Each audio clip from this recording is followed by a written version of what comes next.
Alors, j'étais à Chamonix, mais le jeudi seulement, et je suis rentré chez moi. Par contre, j'ai regardé, ouais, j'ai T'as même regardé? commenté pendant 1 heure là sur le live samedi matin. Ouais. Ah ouais, parce que moi j'étais sur la version anglaise, alors c'est pour ça que je Ouais. t'ai pas entendu. Ouais, d'accord. Alors, Kylian Jornet, je dis pas une bêtise, il était sur l'un de tes deux webinars, hein, il était en écoute. Ouais. Il Eh ben participe. ça, c'est toi qui me l'apprends, hein. Je savais pas, t'es sûr? Bah ouais, parce qu'à un moment donné, c'est comment il s'appelle? C'est un de tes intervenants qui dit, ah bah il y a Kylian, ah bah ça fait plaisir de savoir qu'il y a Kylian. Je me Ah, souviens je suis vraiment surpris, hein. Ah bon? Bah, je Ouais. vérifierai alors. Je vérifierai, mais en réécoutant, c'est dans le premier ou dans le deuxième. Je pense que c'est dans le deuxième. Mais bon, quoi qu'il en soit, Kylian a encore quand même fait enfin, pour moi, il a fait un truc très fort. C'est pas seulement. C'est-à-dire que moi, quand je le vois, Kylian, alors je n'étais pas à Chamonix, mais quand je le vois sur les images, je trouve que c'est un mec qui est hyper serein. Et je ne sais pas si bah, je pense que tu dois être au courant, il participait à une étude apparemment, une étude scientifique, un peu comme celle que toi, tu as déjà organisée à Chamonix. Et du coup, à chaque ravitaillement, je crois qu'il devait se tester ou il avait un truc à faire. Il Pour... devait prendre un peu de sang, ouais. Il devait Ouais, se faire voilà, piquer le ouais. doigt, il prenait un peu de sang, ouais. Alors moi, je Ouais. ne le savais pas, je l'ai vu pendant la course, donc effectivement, on s'est douté que c'était une étude. Et en fait, le soir de la course, c'est sympa de sa part, il m'a envoyé un mail en me disant, au fait, Guillaume, on fait une étude avec mon copain Jésus, je sais pas quoi là, je ne connais pas. Et ça t'intéresse, je t'enverrai les résultats et tout, donc super sympa, tu vois. Euh, Et c'est pas incroyable quand même que ce mec qui joue la gagne, qui a quand même eu une saison, enfin un été hein, hyper chargé, qui a les regards braqués sur lui, il est le temps et il est dans la tête, il soit suffisamment serein pour à chaque ravito, bah, je vais me piquer le doigt et puis je vais. Enfin, tu vois, c'est un truc. Ouais. Si, c'est surprenant, c'est vrai. Il y a Ouais. plein de coureurs qui finissent à la centième, à 200e ou même plus loin qui n'accepteraient pas de le faire pour pas perdre 30 secondes. Et lui qui joue la gagne, effectivement, il le fait. Alors, c'est vrai que quand tu réfléchis, finalement, il est assis, il fait ça, il se repose un peu, il commence à boire plus ou moins. Donc, il perd pas vraiment de temps en réalité. Ah Donc, non. mais objectivement, c'est pas grave. Mais qu'il accepte de le faire, effectivement, je suis d'accord, c'est admirable. Pour moi, Qu'il le fasse, et c'est- après, j'ai l'impression qu'il le fait aussi peut-être un peu pour lui, parce que ça l'intéresse, aussi peut-être un peu parce que c'est son copain. Tu vois, donc voilà, effectivement, il est assez ouais. cool. Mais Je ça suis veut dire d'accord. quand même que dans la tête, il est au-dessus du lot, quoi, pour se permettre de faire. T'as aucun autre élite qui fait ça. Hein. Ouais. Mais quand tu disais dans ton mail, là, je relisais ton mail, Ouais. il est serein.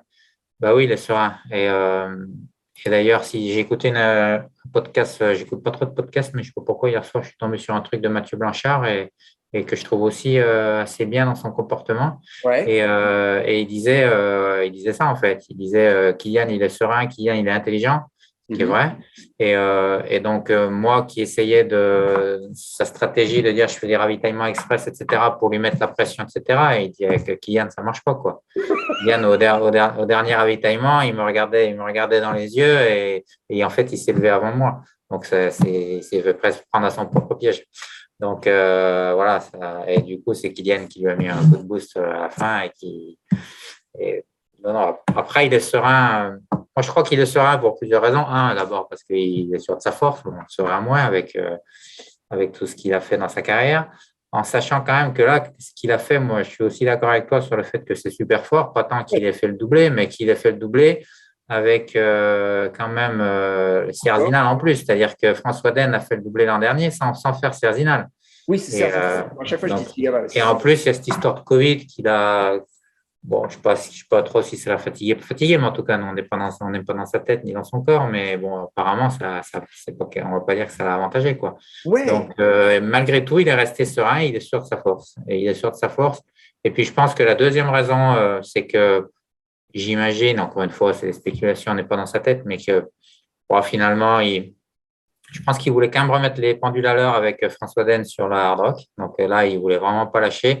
Là, il n'aurait pas gagné l'UTMB. Je pense pas que ça aurait changé sa vie. Lui, ce qu'il aime, c'est être dans la montagne. La compétition, c'est important pour lui. C'est un compétiteur, ça c'est sûr. Mais ce qui est le plus Ouais. important encore, c'est l'entraînement. J'ai l'impression que lui, ce qu'il veut, c'est courir dans la montagne. Et Bien Il a fait plein d'années où il n'a pas trop fait de compète, ça ne lui a pas manqué. Il a fait l'Everest, il a fait plein d'autres trucs. Bon, là, il a envie de revenir à la compétition, mais bon, c'est aussi pour ça, je pense qu'il est serein. C'est-à-dire que Ouais, mais Mathieu cela dit, Blanchard, comme ça, qui n'a jamais rien gagné de très gros, et oui, lui, ouais. UTMB, c'est son rêve.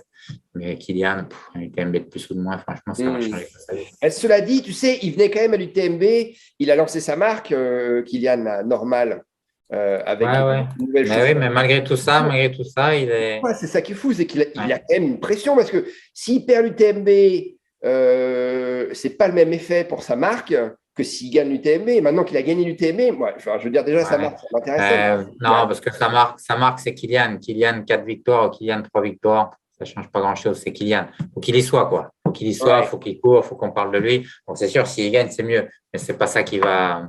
Ça ne met pas la marque en péril s'il abandonne ouais, l'UTMB. ouais, Surtout avec ce qu'il a déjà fait cette année, avec l'hard rock, etc. Donc, il a déjà réussi sa saison. Donc, c'est pas. ouais. Donc, Enfin, il peut être serein, mais par contre, oui, peut-être l'exemple le meilleur, c'est effectivement d'accepter de participer à une étude comme ça. Je ne suis pas sûr qu'il y a beaucoup de gens qui accepteraient de le faire. hmm. Donc, moi qui ai conduit des études à l'UTMB, je peux te dire que ça, c'est admirable. Ouais, c'est ça, parce que tu as déjà proposé ça à des élites, toi, de participer? Non, mais même des élites n'acceptaient même pas de faire des tests avant parce qu'ils avaient peur que ça les fatigue avant. Et donc, lui, il fait des trucs pendant. Bon, après, c'est pas, encore une fois, objectivement, c'est pas, il ne met pas du tout sa course en péril, mais entre l'objectif et Mais l'accepter de le faire, il mentalement, y a c'est un gap. mental. Hein. Hmm, Hum.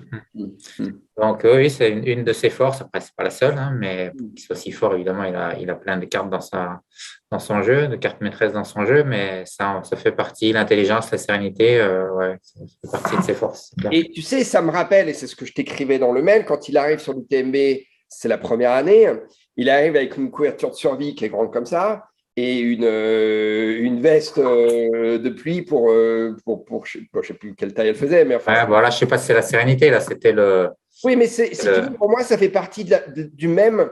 Je mets ça un peu dans le même truc, dans le sens où c'est un mec, c'est un malin, quoi. C'est un malin, serein, physiquement Ouais, c'est encore autre, supérieur. justement, c'est pour ça que je disais que c'est encore autre chose. Être serein, être malin, c'est deux choses différentes. Tu peux être Oui. malin sans être serein. Lui, il a tout, effectivement, il est malin aussi. Il est malin sans tricher, c'est-à-dire Ouais. il joue avec le règlement, comme font tous les gens qui font du raid. De toute façon, ceux qui ont fait Voilà, des raids ou du ski alpi, ils jouent avec les règlements. C'est comme ça. C'est un jeu, quoi. Alors, Il aurait rentrons été maintenant dans. disqualifié, il aurait été disqualifié. Encore une fois, ça ne l'aurait pas tué. De quoi? Parce que je te rappelle qu'il a fait être disqualifié quand même. Pendant un temps, il était disqualifié sur UTMB, le premier. Ah, le premier, oui, le tout premier, oui. À cause de la couverture de survie, à cause du matériel obligatoire. Ouais. Ouais, il flirtait avec les limites. Ouais. Alors, je veux qu'on parle de ton webinar, le premier, donc où tu t'es concentré, vous vous êtes concentré sur les montées. Alors, si j'ai bien compris, parce que je veux qu'on reprenne les trucs c'est pour bien être, pour que ce soit clair pour moi et pour les gens. La première intervention, une des conclusions, c'est que les gens, et c'est ce que tu m'expliques aussi dans ta réponse, les gens évitent, enfin, rechignent à marcher dans les montées en général.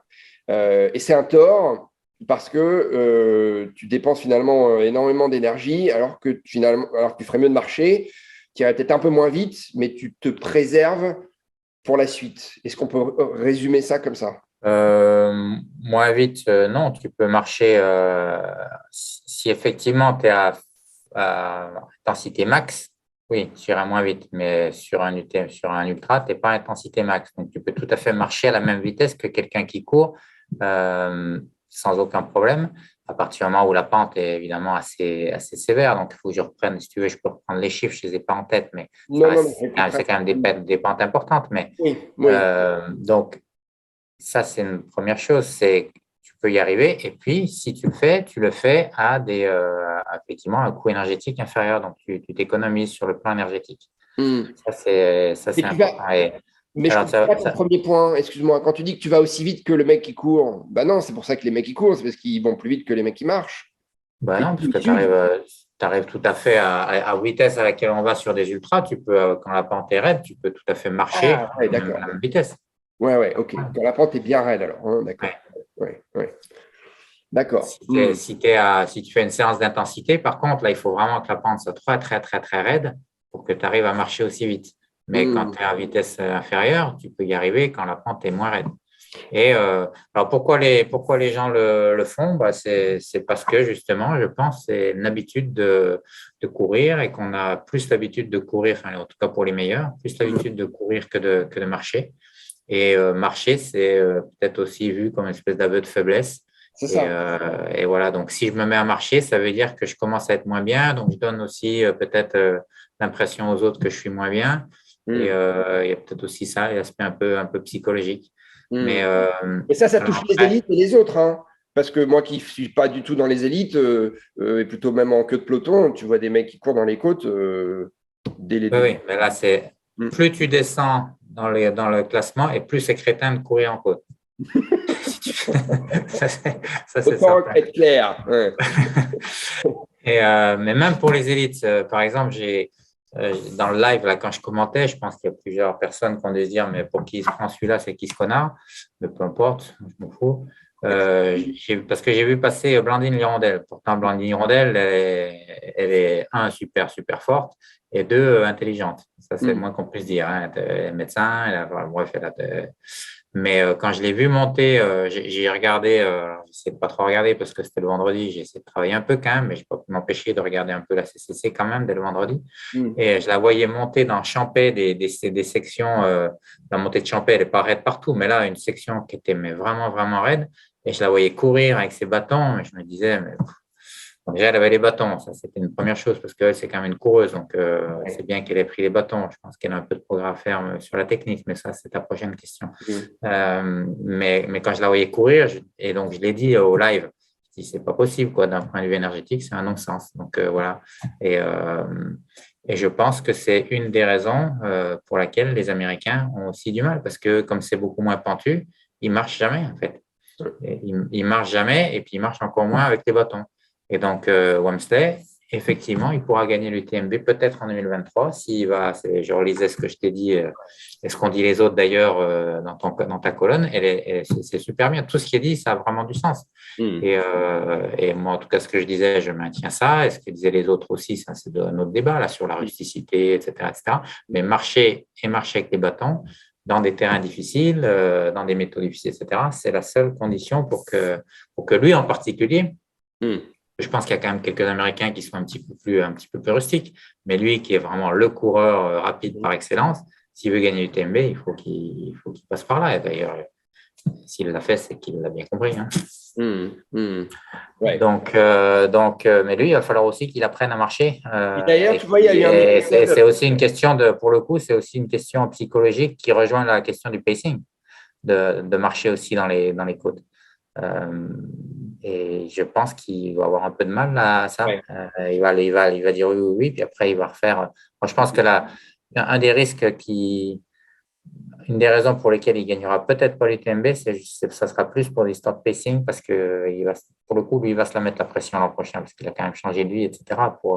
Et là, cette année, c'était limite, si je gagne, tant mieux. L'an prochain, je pense que ça va être, il va y avoir une autre pression. Il s'est donné 2 ans. Ouais. Mais tu sais, ce que tu viens de dire, c'est intéressant parce que, alors, je ne sais pas si tu te souviens, si tu dois te souvenir, si tu as regardé la course comme moi, il y a eu un moment donné où Jim Wasserman était très mal. Il était en côte, ça serpentait un peu. Alors, où est-ce qu'il était exactement? Je ne sais plus trop. Enfin, c'était sur la fin. Et c'est là où les deux qui étaient derrière lui, Zach Miller et l'autre, là, commençaient à le rejoindre. Et tu voyais le Jim Wasserman qui boitait. Enfin, il marchait, mais il boitillait. Il boitillait. Et au final, il n'a pas. Moi, quand j'ai vu ça, je me suis dit, bon, soit il va arrêter, soit il va faire top 20, parce que là, c'est pas possible, quoi. Il avançait à 2 à l'heure. Et au final, il finit quand même 4e. Donc, ça rejoint un petit peu ce que tu dis, c'est-à-dire que finalement, marcher, surtout sur un parcours comme l'UTMB, ça peut te servir et non pas te desservir. Ouais. Le problème, c'est que lui, il marche quand il est contraint de marcher parce qu'il est trop cuit pour courir.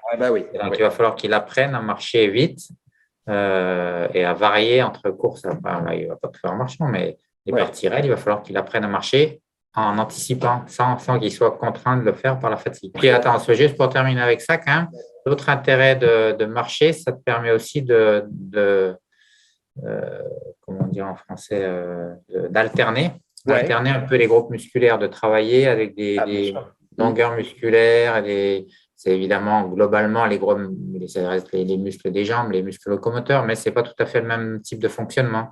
Et donc, ça permet aussi de varier un petit peu. Je sais que ça peut être un autre avantage aussi de marcher.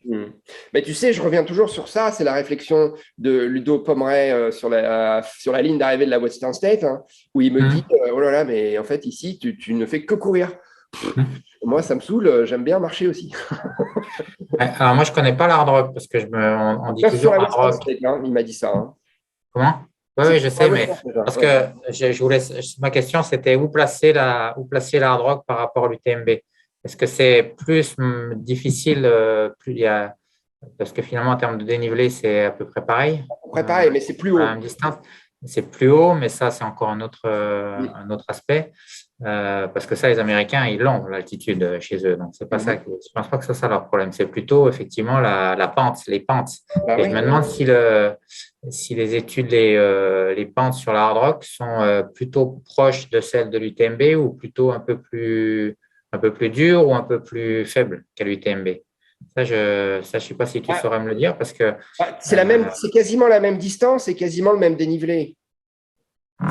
Donc, c'est un ouais, peu mais tu peux différent. l'avoir avec des choses Voilà. des montées très régulières ou des montées plus raides comme sur la montée de Bovine, tu vois, ou des trucs. Ouais, Est-ce que ouais. ça ressemble plutôt au Grand Col Ferret, c'est-à-dire une montée très longue, très régulière, ou est-ce que ça monte sur des trucs un peu plus cassants? Moi, j'ai jamais fait l'hard rock, donc Je sais je peux pas pas. savoir, Ouais. mais en tout cas, bon, bref, Mais parce que du coup, oui, tout ça pourquoi? Parce qu'effectivement, Wamsley, il gagne plus tu es facile sur la western et plus, bah, c'est ce que tu viens de dire, dans l'autre sens pour Pomeray. C'est-dire que lui, ça ne lui plaît pas parce que ce n'est pas un coureur. Lui, voilà. Thomas, il c'est un gagne encore, il ultra. gagne TDS. Lui, c'est un ultra. Comment dirais-je? Un montagnard, un ultra montagnard. Et Ouais, Wamsley, c'est un ultra, mais coureur. C'est pas absolument. pareil. Ouais, non, mais c'est sûr, c'est sûr. Et Pomeray, hein, 40, quel âge là, Pomeray, 46 ans, 47 ans, il Ouais, gagne. mais au-delà de ça, même quand il était plus jeune, ça aurait été pareil. Ouais, C'était ouais. pas un coureur. Et Kylian, lui, il est un peu les deux. Enfin, il est beaucoup les deux, on va dire. C'est-à-dire Oui, que lui, il est capable quand même d'aller assez vite à pied, mais moins que Jim. Il ne ferait jamais le temps sur 100 bornes, à mon avis, que Jim. non. Donc, il est quand même moins coureur que Jim, mais beaucoup plus montagnard. Donc, c'est pour Bah ça que oui, pour lui, c'est ce et qui. donc, ça a été plus dur pour Kylian de gagner la Western. Bien sûr. Là, Parce que il l'a fait qu'une malgré le fois. fait mais s'il avait été que montagnard, il aurait eu encore plus de mal. Donc, Bien sûr. mais son challenge, lui, c'était plutôt quand même de gagner à Western. Ouais, ouais. Et la Western, bon, je ne connais pas le détail, mais il a dû s'entraîner bien spécifiquement pour ça. Il l'a fait une fois. Je pense qu'il ne reviendra jamais à la Western parce que c'est pas son terrain, effectivement. Ouais. Et puis et puis il l'a gagné aussi parce que c'est une de tes remarques après, il est passé un cran au-dessus en termes de VO2 max. Donc il a de la marge malgré tout. Mais si vraiment il n'était pas du tout coureur, si c'était que un montagnard, il ne l'aurait pas gagné. Ouais, ouais. Bah, c'est ce que tu as dit justement quand je reprends l'intervention de Jason Koop qui dit que gagner la Western, la Hard Rock et l'UTMB, c'est un truc exceptionnel. C'est exactement ce qu'on est en train de dire. Il n'y en a qu'un qui l'a fait, c'est Kylian. Voilà. Et Ouais. tu expliques pourquoi. Hein. Tu me dis parce que.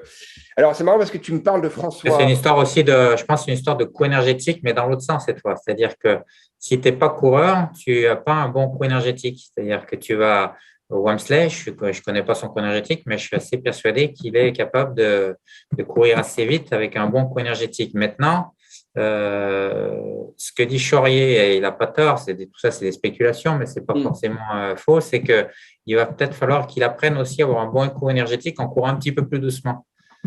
Et parce que sur l'UTMB, peut-être que c'est pas forcément qu'il est foufou et qu'il est con. C'est que lui, sa vitesse de confort, c'est pas la vitesse des premiers à l'UTMB. Il a envie d'être un peu plus, et il veut être un peu plus rapide. Donc, il faut peut-être qu'il s'entraîne à courir doucement. Ouais.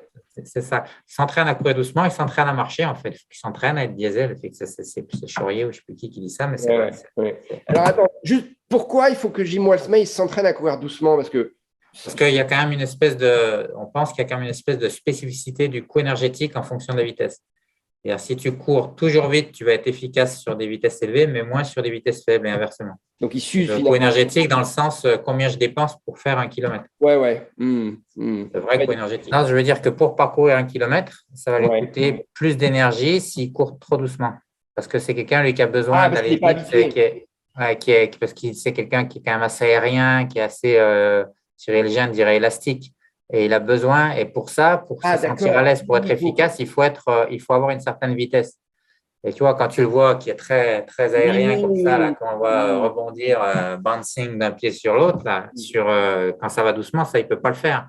Eh bien, il va falloir qu'il apprenne à être un petit peu plus terrien. C'est beaucoup de boulot quand même, hein. Non, Oui, mais oui. Alors après c'est pas ça, à mon avis, son principal challenge. Le principal ouais. challenge, c'est les bâtons, le haut du corps, la Hmm. prochaine question, et puis marcher. Ouais, C'est ça. ouais.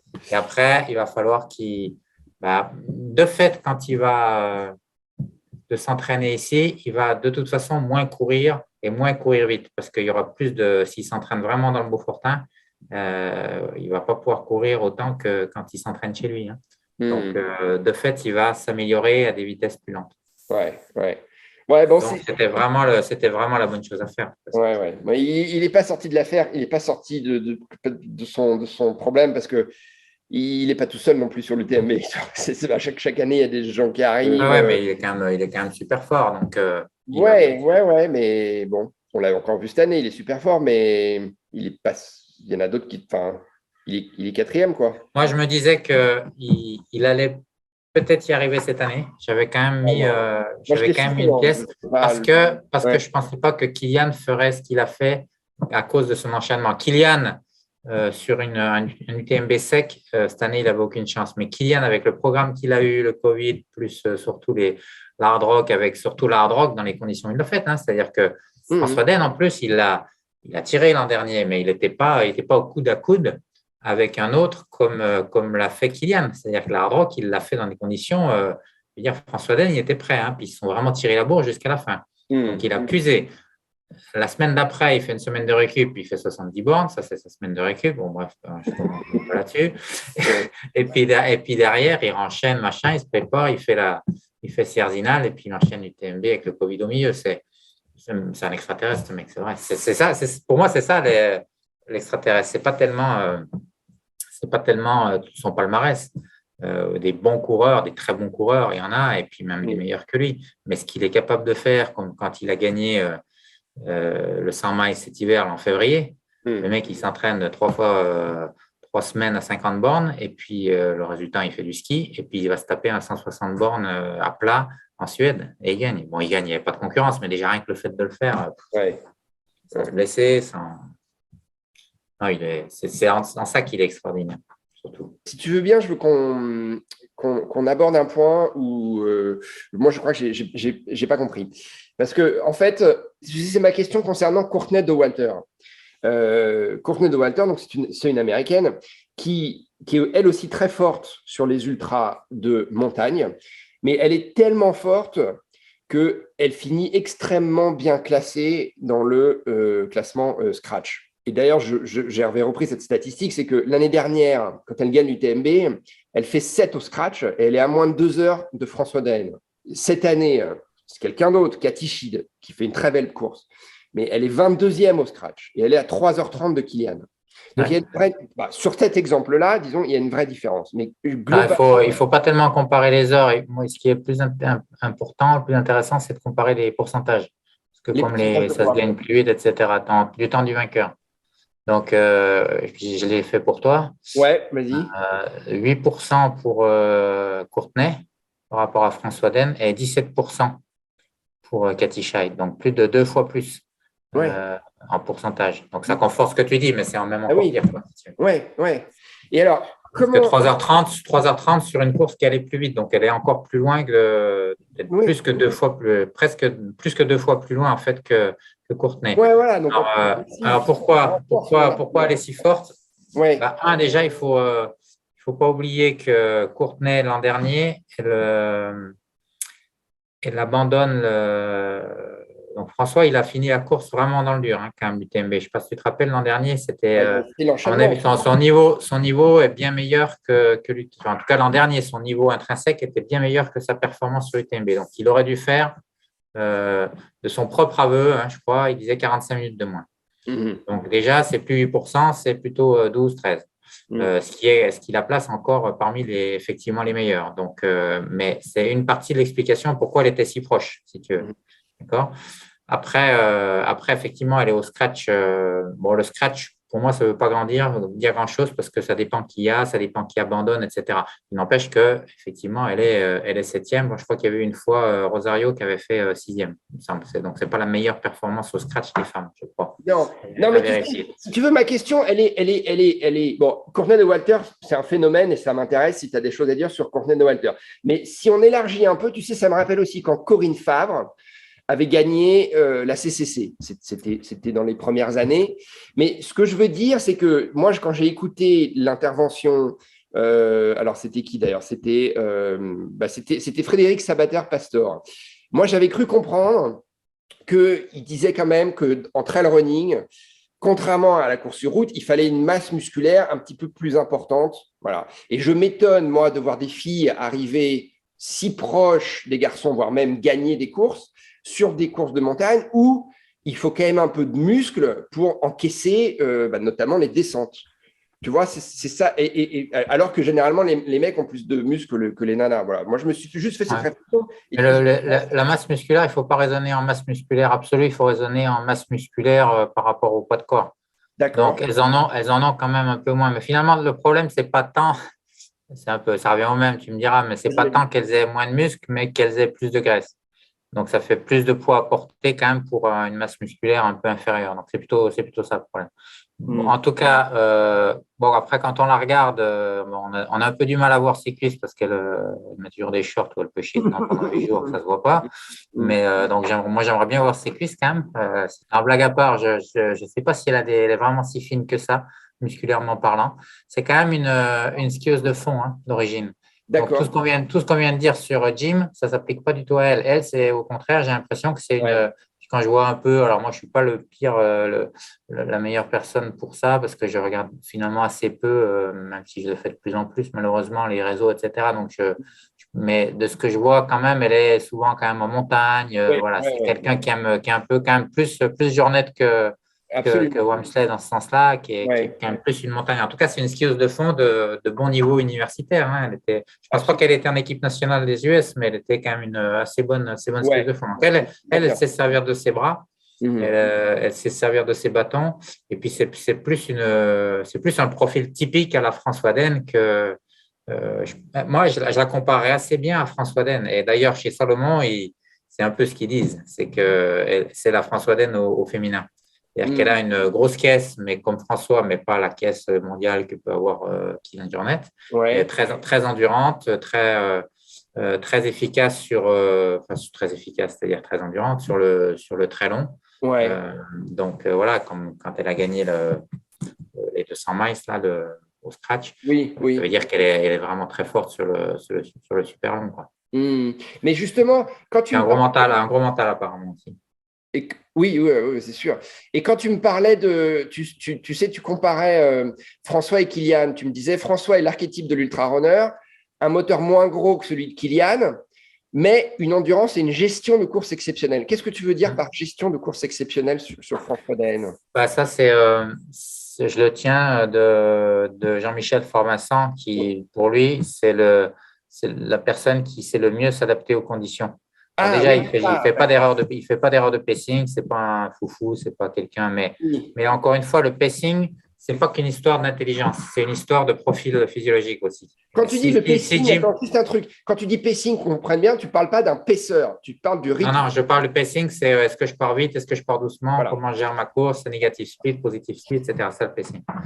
Et donc, ça dépend aussi de ton profil, c'est-à-dire, c'est pas qu'une histoire de. Moi, si un Antoine Guillon, par exemple, qui est connu pour partir toujours dans les fins fonds du classement et qui est remonté, c'est aussi parce que c'est quelqu'un qui est hyper endurant et qui n'a pas une grosse caisse. Et donc, il compense. Donc, s'il partait vraiment dans les premiers, ce serait du suicide. Donc, lui, il n'a pas tellement le choix. Et Wamsley, c'est un peu l'inverse, comme on vient de dire. C'est-à-dire que lui, il est un peu obligé de partir un peu vite parce que c'est ses vitesses de confort.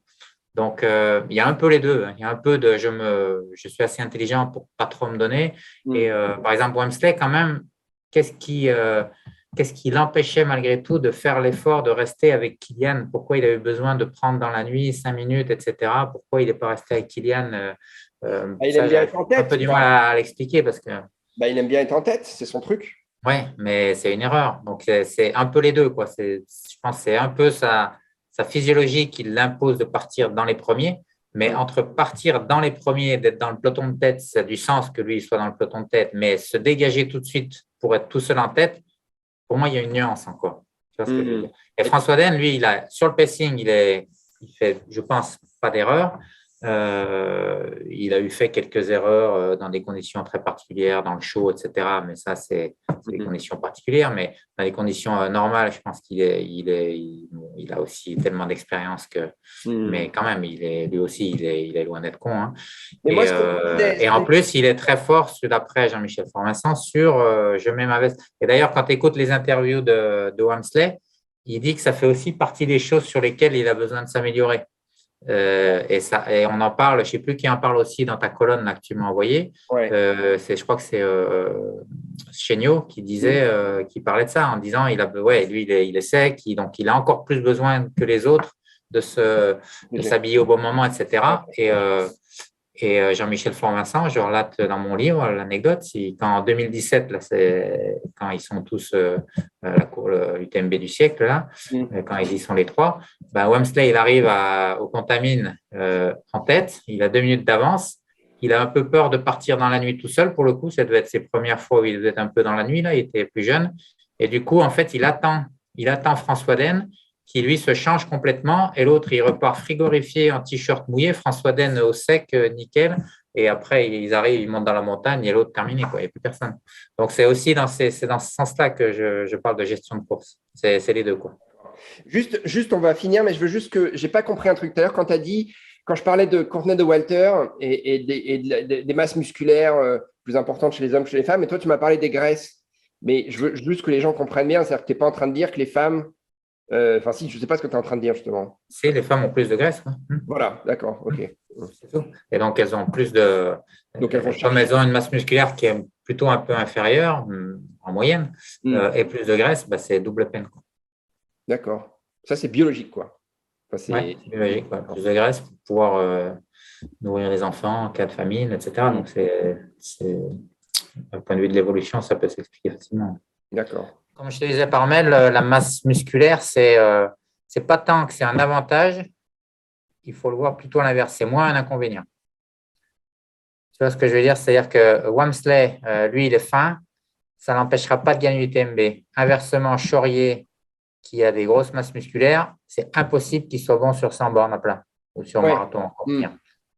Ouais. C'est-à-dire être fin, si on peut, à partir du moment où on est fin, très léger, etc., on peut quand même arriver, il y a des exemples quand même de gens qui sont très fins et puis qui sont quand même forts en ultra. Mais effectivement, ça va être, après on retourne toujours un peu au même, c'est-à-dire on revient toujours au même, c'est-à-dire que ça sera d'autant plus facile pour eux sur les ultras que c'est plutôt des courses où il faut aller vite, comme la Western, et ils seront moins avantagés, on peut dire ça, plutôt que désavantagés, ils seront moins avantagés sur des courses où il faut marcher beaucoup, quand on court moins vite, on descend, il faut quand même un peu encaisser. Donc, est-ce que c'est vraiment un avantage? Ça peut être, en tout cas, c'est beaucoup moins un désavantage d'être un morphotype comme Julien Chaurier sur une course comme l'UTMB ou comme Ludo Pomeray. C'est aussi une histoire c'est pas qu'une histoire de j'aime courir. En général, on aime faire là où on est bon. Et Pomeray, c'est pareil, il a quand même des bonnes masses musculaires, etc. Est-ce que c'était inné ou est-ce qu'il l'a acquis parce qu'il s'est entraîné beaucoup en descente avec de l'excentrique? Ça, c'est encore une autre question. Mais tu vois, tout se tient en fait. Ouais, il y a un contre-exemple, mais c'est sur une distance beaucoup plus courte. C'est Zach Miller. Zach Miller qui fait 5 ou 6 là, qui gagne le San Francisco il y a quelques années, hein, et ça se court très rapidement, mais c'est 50 miles. Et lui, il est costaud? Ouais, il est costaud, Zach Miller. C'est un petit Rabelais, là, tu sais. Ouais. Je Ouais. ne vois pas trop son Enfin bon, profil. c'est pas sans borne, hein, c'est un peu moins de sans borne. On va être Ouais. coupé, mon Guillaume. Juste un truc là sur les bâtons, il me semble que c'est important, c'est les bâtons. On n'est pas Alors revenu attends, parce que là-dessus. du coup, alors je veux bien, mais laisse-moi te renvoyer un lien Zoom. Ah, Ça prend 10 secondes, parce que là, ça va se terminer. On va être coupé sinon. Le truc sur les bâtons, tu m'entends? Ouais. oui. Le truc sur les bâtons, donc c'est ton intervenant, que je dis pas de bêtises, c'est Nicolas Giovanelli, qui conclut, si j'ai bien compris, hein, que l'utilisation des bâtons, même si elle s'accompagne d'un coût énergétique plus important pour le haut du corps, permettra toujours d'économiser de l'énergie. Mais surtout, enfin, essentiellement sur les pentes les plus dures. Donc, est-ce que ça veut dire que si la pente elle n'est pas très inclinée, le bâton, ça ne sert à rien? Ou est-ce qu'il Non, faut… alors justement, c'est bien ça que je voulais, sur ça que je Voilà. voulais revenir. En fait, il faut, comme on a expliqué tout à l'heure, on a parlé du coût énergétique. C'est une notion qui est importante à comprendre et à faire du coup comprendre au lecteur. C'est Ouais, la dépense énergétique pour parcourir une distance donnée. D'accord? ouais, ouais. Donc là, les bâtons, moi, ce que je disais jusque-là, c'est que les bâtons, à partir du moment où c'est un poids supplémentaire, et puis les premières études avaient montré que ça pouvait plutôt un petit peu le détériorer, ce coût énergétique. Mais avant l'étude de Giovanelli dont tu parlais, Mhm.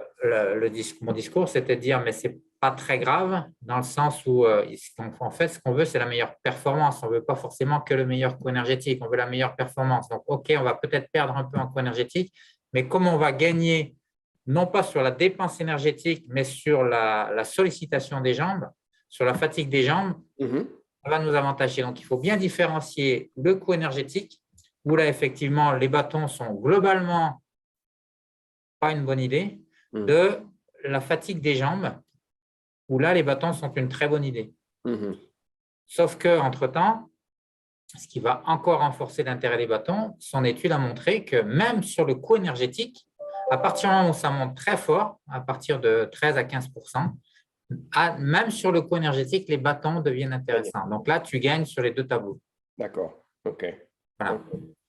Donc, OK. globalement, c'est évident qu'il faut prendre les bâtons. Et d'ailleurs, tu peux noter que Jean-Net, qui ne prenait plus les bâtons, les a de nouveau. Exactement. Et d'ailleurs, j'ai fait l'erreur parce que moi, je suivais le truc et je commentais en direct sur Twitter.